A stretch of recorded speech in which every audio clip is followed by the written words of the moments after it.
Sick of manually emptying your recycle bin and wasting precious storage space?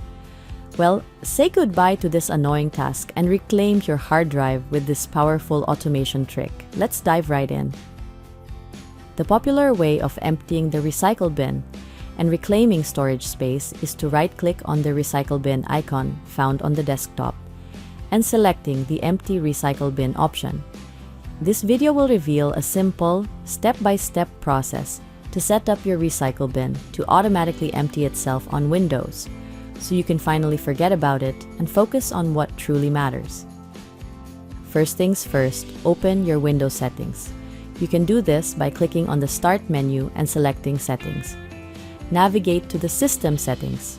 Click on Storage. Scroll down and find Storage Sense.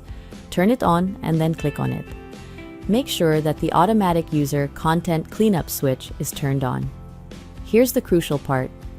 Under Configure, Cleanup Schedules, select Delete Files in my recycle bin if they have been there for over.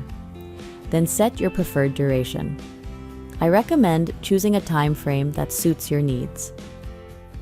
And there you have it. Your recycle bin is now set to automatically clean itself. Never worry about it again.